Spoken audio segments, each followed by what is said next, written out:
বকেয়া ডিএ মামলার high voltage শুনানি আজ ফের উঠেছিল সুপ্রিম কোর্টে। প্রায় সারা দিন ধরে সুপ্রিম কোর্টে হলো বকেয়া ডিএ মামলার হাই ভোল্টেজ শুনানি। প্রথম অর্ধের বকেয়া ডিএ মৌলিক অধিকার কি মৌলিক অধিকার নয়, সেই প্রশ্ন নিয়ে কিন্তু রীতিমতো উত্তপ্ত হয়ে ওঠে জাস্টিস কারোলের বেঞ্চ। যুক্তি পাল্টা যুক্তি, আক্রমণ পাল্টা আক্রমণ, রাজ্য সরকার ভার্সেস সরকারি কর্মচারীদের আইনজীবী, রীতিমতো ধুন্ধুমার পরিস্থিতি হয় সুপ্রিম কোর্টে। সুপ্রিম কোর্ট কিন্তু সকাল থেকে উত্তপ্ত ছিল বকেয়া ডিএ ইস্যুতে। তার মধ্যে আজকের মতো শুনানি শেষ হলো সুপ্রিম কোর্টে বকেয়া ডিএ মামলার। আর আজকের শুনানিতেই কিন্তু রীতিমতো চিৎপাত করার নির্দেশ সুপ্রিম কোর্টের দুই বিচারপতি জাস্টিস কারোল এবং প্রশান্ত কুমার মিশ্রের ডিভিশন বেঞ্চের। আগামীকাল আবারও ফার্স্ট সকালই উঠতে চলেছে বকেয়া ডিএ মামলা।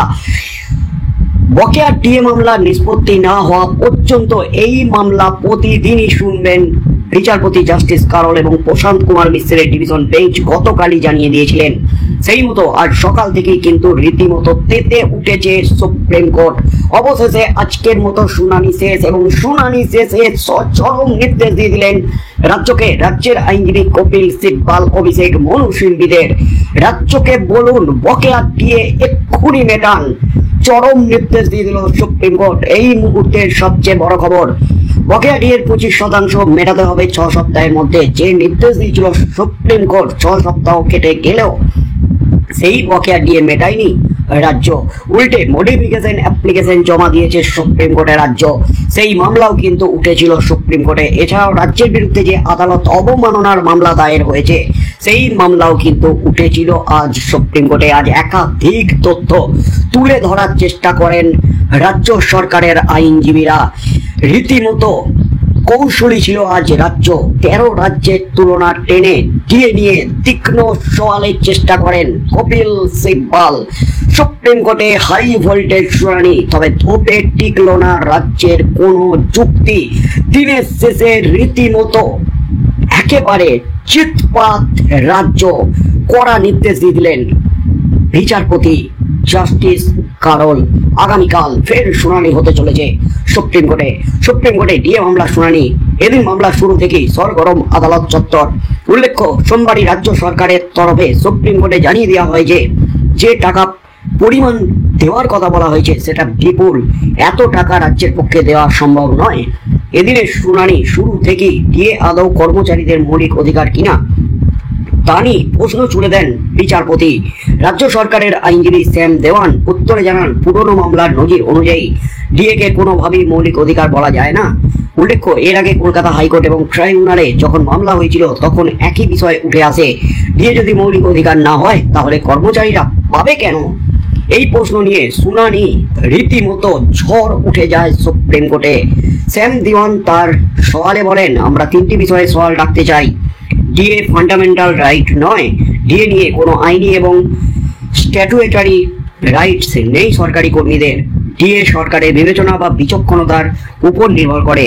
সরকার বিভিন্ন সময়ে নিজেদের আর্থিক অবস্থা বিবেচনা করে ডিএ ঘোষণা করতে পারে। আইনজীবী আরো বলেন, রাজ্যকে কেন্দ্রের হারে ডিএ দিতে বাধ্য করতে পারে না কর্মচারীরা। রাজ্য টানা দিয়ে এসেছে এবং ডিএ বৃদ্ধিও করছে। অন্যদিকে রাজ্যের তরফে আইনজীবী কপিল সিব্বাল বলেন, পাবলিক সার্ভিসের জন্য কর্মীদের কতটা বেতন দেওয়া হবে সেটা সংশ্লিষ্ট রাজ্য ঠিক করে। রাজ্যগুলিকে কেন্দ্রের নিয়ম মানতেই হবে তেমন কোনো নিয়ম নেই। এমনকি দেশের 13 রাজ্য আলাদা আলাদা নিয়মে ডিএ দেয়। ফলে এই মামলার দেশব্যাপী প্রভাব থাকতে পারে বলে গতকাল যে বিষয়টি উঠে এসেছিল সেটাকে খণ্ডন করার চেষ্টা করে দেয় রাজ্য। তবে সারা দিনের যে লড়াই, যে বাকযুদ্ধ, সেই বাকযুদ্ধর শেষে আজ দিনের শেষে কিন্তু কড়া নির্দেশ দিয়ে দিলেন সুপ্রিম কোর্টের দুই বিচারপতি জাস্টিস কারোল এবং জাস্টিস মিশ্রের ডিভিশন বেঞ্চ। রাজ্য সরকারকে বলুন ডিএর টাকা কিছুটা হলেও মেটান। যে নির্দেশ ছিল 25% ডিএ মেটান, আজও কিন্তু সেই নির্দেশে দিয়ে দিলেন বকেয়া ডিএ মামলায় বিচারপতিরা। রাজ্য সরকারকে বলুন এক্ষুনি কিছুটা হলেও টাকা মেটান। ডিএ মামলায় রাজ্য সরকারের আইনজীবী কপিল সিব্বালকে বলল সুপ্রিম কোর্ট। সোমবারের পর মঙ্গলবার ডিএ সংক্রান্ত মামলার শুনানি হয় সুপ্রিম কোর্টে। এদিন বিচারপতি সঞ্জয় করল এবং বিচারপতি প্রশান্ত কুমার মিশ্রের বেঞ্চে এই মামলাটির জোরদার শুনানি হয়। রাজ্যের আইনজীবীকে সুপ্রিম কোর্ট জানায়, এক্ষুনি কিছুটা হলেও টাকা মেটান, ওরা তো আপনাদেরই কর্মী, ওরা তো পালিয়ে যাচ্ছে না। সুপ্রিম কোর্টে মামলাটি উঠলে শুনানি পিছিয়ে যাওয়ার কিন্তু একটা প্রবণতা, পিছিয়ে দেওয়ার একটা চেষ্টা চলে রাজ্যের তরফ থেকে।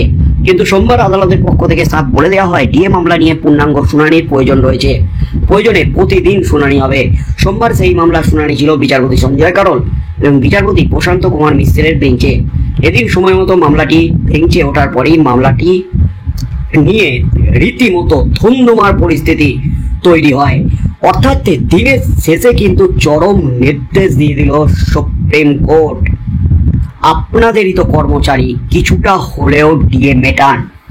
রাজ্যের আইনজীবী কপিল সিব্বাল, শ্যাম দেওয়ান তারা কিন্তু জোরালো প্রোটেস্ট করার চেষ্টা করে। এআইসিপিআই অনুযায়ী রাজ্য ডিএ দিতে বাধ্য নয়, রাজ্য এই হারে ডিএ দেবে না। অন্যান্য রাজ্য এআইসিপিআই অনুযায়ী ডিএ দেয় না, তারা নিজেদের মতো ডিএ ঠিক করে। অর্থাৎ সুপ্রিম কোর্টের বিচারপতি জাস্টিস কারলের ডিভিশন বেঞ্চ ডিএ কি মৌলিক অধিকার, এই নিয়ে প্রশ্ন ছুড়ে দেন। তারপরে কিন্তু ধুমধুমার পরিস্থিতি তৈরি হয়। রাজ্য সরকারি আইনজীবী কপিল সিব্বাল ভার্সেস রাজ্য সরকারি কর্মচারীদের আইনজীবী ফিরদৌস শামীম থেকে শুরু করে বিকাশ রঞ্জন ভট্টাচার্যদের সাথে। তার মধ্যেই আজ দিনের শেষে একাধিক পর্যবেক্ষণ দিয়েছে সুপ্রিম কোর্ট, ডিএ মেটাতেই হবে, ডিএ না মিটিয়ে পালিয়ে যাওয়া যাবে না। কিছুটা হলেও ডিএ মিটিয়ে দিতে বলুন, কিছুটা হলেও ডিএর টাকা দিতে বলুন রাজ্যকে, কর্মচারীদের। আপনাদেরই তো কর্মচারী, ওরা তো পালিয়ে যাচ্ছে না। অর্থাৎ সুপ্রিম কোর্টের বিচারপতিরা কিন্তু এই পয়েন্টটাতে নিজেদের যে স্ট্যান্ড সেটা কিন্তু স্পষ্ট করে রেখেছে সেই প্রথম দিন থেকে, ডিএ মেটাতেই হবে। তাই আজকের শুনানিতে ডিএ মৌলিক অধিকার কি মৌলিক অধিকার নয়, এই নিয়ে শুনানি এবং হাই ভোল্টেজ শুনানি শেষে ডিএ কিছুটা হলেও মিটিয়ে দেওয়ার নির্দেশ, চরম নির্দেশ বিচারপতিদের। আগামীকাল আবারও প্রথমেই উঠতে চলেছে ডিএ মামলা শুনানির জন্য। আগামীকালও কিন্তু সারা দিন ধরে চলবে এই ডিএমআই মামলার হাই ভোল্টেজ শুনানি। বন্ধুরা কি মনে করছেন, সুপ্রিম কোর্টে মামলা যেদিকে করাচ্ছে তাতে কি ধীরে ধীরে প্রবল চাপের মধ্যে পড়ে যাচ্ছে রাজ্য? ডিএ নিয়ে কি একেবারে সাঁড়াশি চাপে রাজ্য? রাজ্য সরকারের কর্মচারীদের আইনজীবীরা কি রাজ্যকে এবার রীতিমতো মোক্ষম দাওয়াইটা দিয়ে দিল, মেন জায়গায় কি কাটা দিয়ে দিল? বন্ধুরা আপনাদের মতামত অবশ্যই আমাদের কমেন্ট বক্সে কমেন্ট করে জানান। কি মনে করেন এ সপ্তাহের মধ্যেই কি ডিএ মামলার মীমাংসা হবে?